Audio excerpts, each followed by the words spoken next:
The Cask of Amontillado by Edgar Allan Poe. The thousand injuries of Fortunato I had borne as I best could, but when he ventured upon insult I vowed revenge. You, who so well know the nature of my soul, will not suppose, however, that I gave utterance to a threat. At length I would be avenged. This was a point definitively settled. But the very definitiveness with which it was resolved precluded the idea of risk. I must not only punish, but punish with impunity. A wrong is unredressed when retribution overtakes its redresser. It is equally unredressed when the avenger fails to make himself felt as such to him who has done the wrong. It must be understood that neither by word nor deed had I given Fortunato cause to doubt my good will.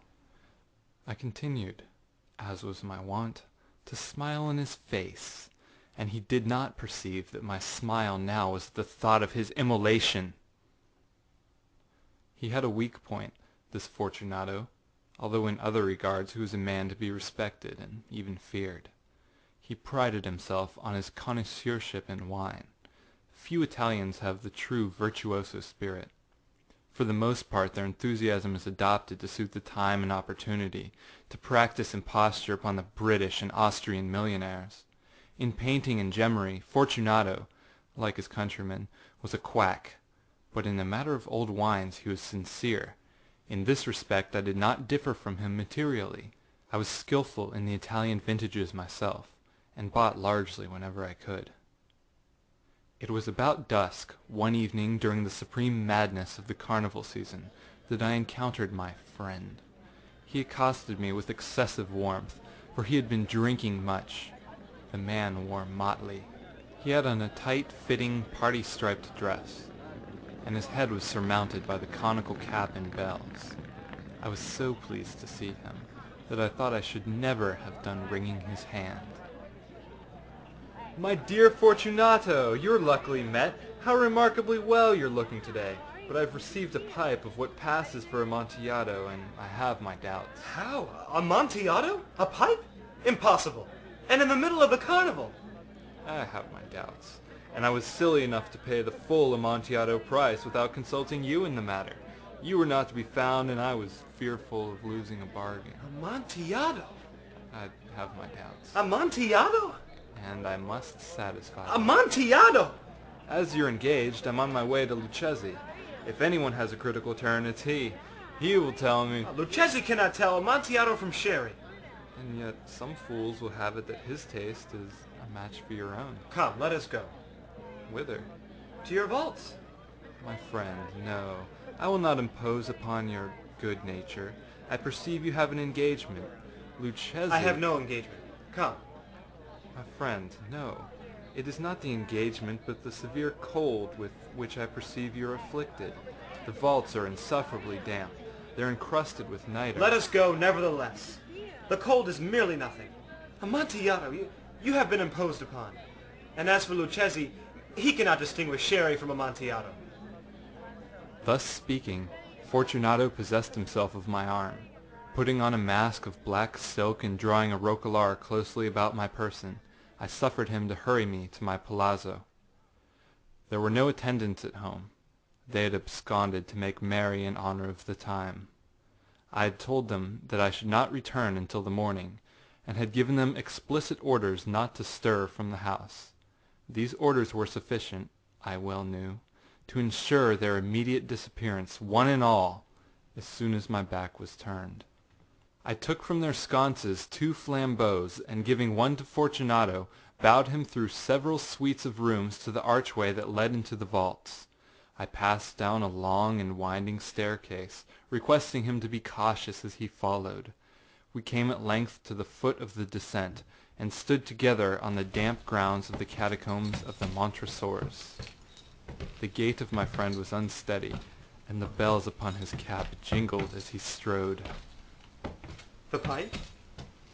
It is farther on, but observe the white webwork which gleams from these cavern walls. He turned towards me, and looked into my eyes with 2 filmy orbs that distilled the rheum of intoxication. Niter? Niter. How long have you had that cough?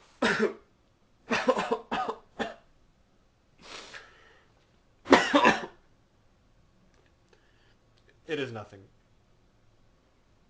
Come. We will go back.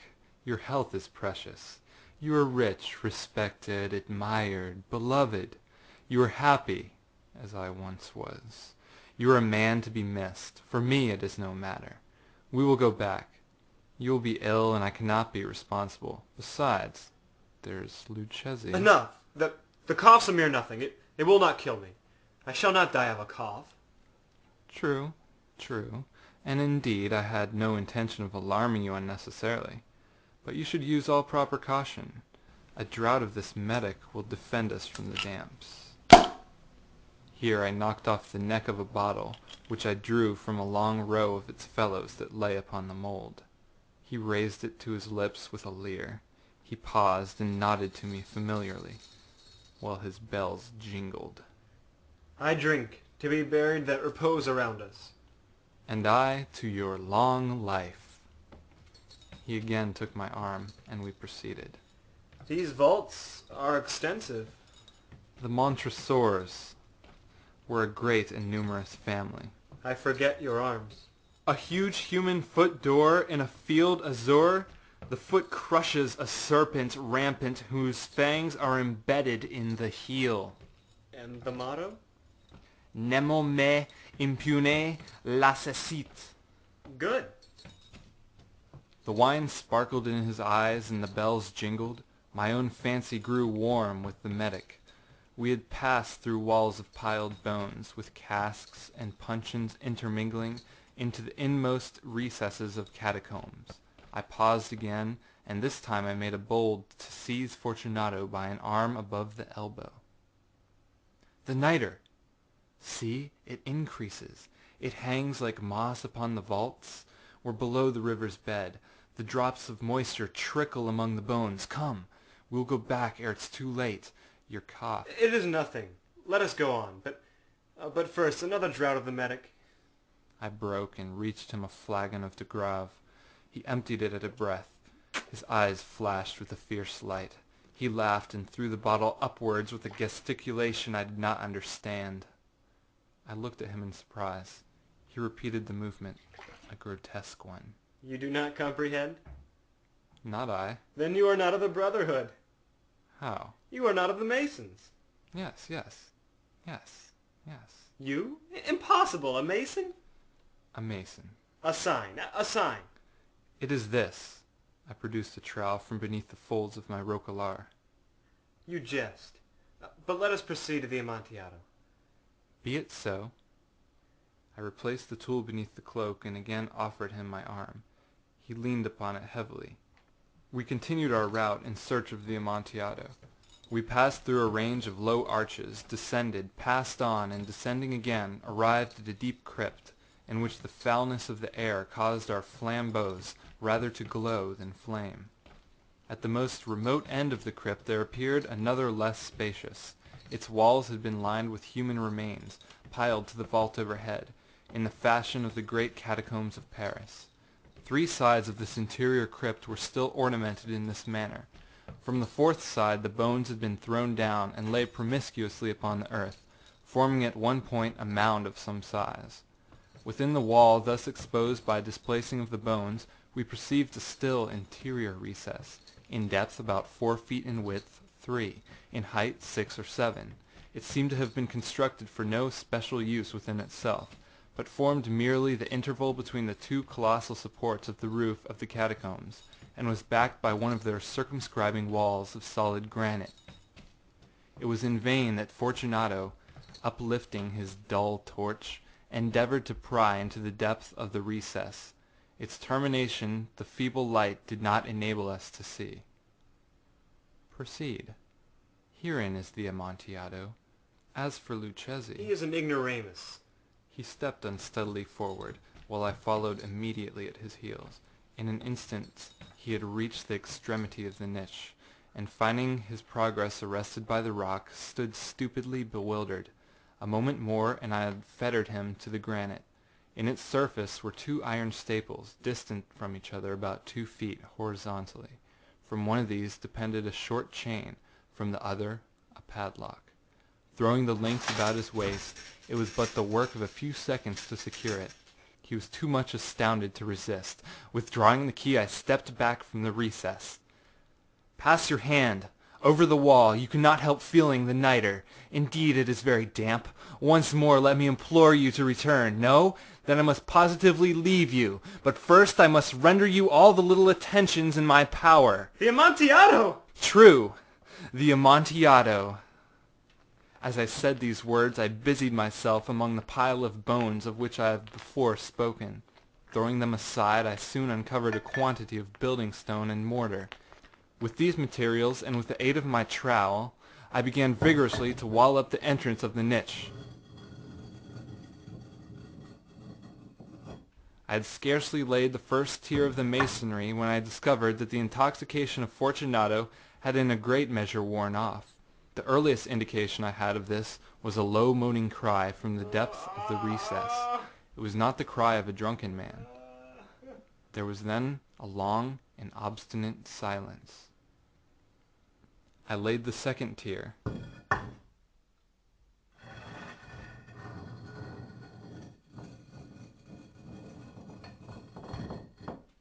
And the third.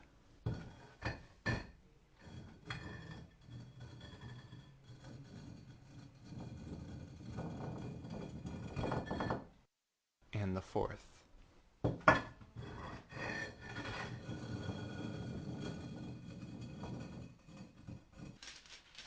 And then I heard the furious vibrations of the chain.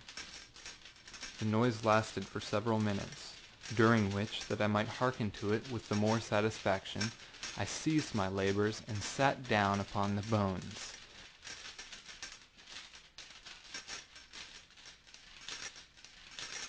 When at last the clanking subsided, I resumed the trowel, and finished without interruption the 5th, the 6th, and the 7th tier.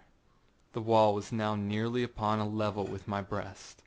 I again paused, and holding the flambeaux over the mason-work, threw a few feeble rays upon the figure within. A succession of loud and shrill screams, bursting suddenly from the throat of the human form, seemed to thrust me violently back. For a brief moment I hesitated. I trembled.